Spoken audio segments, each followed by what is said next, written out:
ನಿನ್ನೆ ದಿನಾಂಕ 6/1/2026 ಮಧ್ಯಾಹ್ನ ನಾನು ಇಲ್ಲಿಂದ ನಮ್ಮ ಕಚೇರಿ ಕರ್ತ ಮುಗಿಸ್ಕೊಂಡು ಮಧ್ಯಾಹ್ನ ಊಟಕ್ಕೆ ಹೋಗುವಾಗ ನನ್ನ ಮನೆ ಇರೋದು ಹನುಮಾನಗರದಲ್ಲಿ.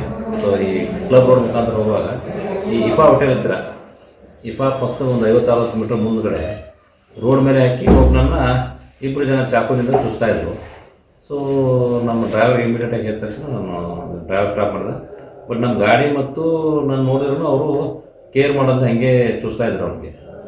ಆಮೇಲೆ ನಾನು ನೋಡಿ ಮತ್ತೆ ಇನ್ನು ಪ್ರಾಬ್ಲಮ್ ಆಗುತ್ತೆ ಅಂತೇಳಿ ಅವ್ರು ಚೀರಾಡಿದ್ರು. ಅಲ್ಲಿ ಯಾರಿಗೆ ಹೆಲ್ಪಿಗೂ ಬರಲಿಲ್ಲ. ದೆನ್ ನಾನು ನಮ್ಮ ಡ್ರೈವರಿಗೆ ಹೇಳಿದೆ ಇಮಿಡಿಯೇಟಾಗಿ ಬಂದೂಕು ತೊಗೊಂಬಂದ ನಂತರ ಅವ್ರು ಬಂದೂಕು ಅಂದ ನಂತರ ಅವ್ರಿಗೆ ಹೆದರಿ ಅವ್ರು ಓಡೋದ್ರು. ಸೊ ಹೆದರಿ ಓಡೋರು. ಆಮೇಲೆ ಇಮಿಡಿಯೇಟ್ಲಿ ಅವ್ನು ಕರ್ಕೊಂಡು ಒಂದು ಕಾರಲ್ಲಿ ಕುಣಿಸಿ ವಿಜಯ ಆಸ್ಪತ್ರೆಗೆ ಅಡ್ಮಿಟ್ ಮಾಡಿಸಿದ್ದೀವಿ. ಸೊ ಈಗ ಅವ್ನ ಕಂಡೀಷನ್ ಚೆನ್ನಾಗಿದೆ ಅಂತ ಹೇಳ್ತಾ ಇದ್ದಾರೆ ಡಾಕ್ಟ್ರು. ಸೊ ಇಷ್ಟ ಆಗಿದೆ.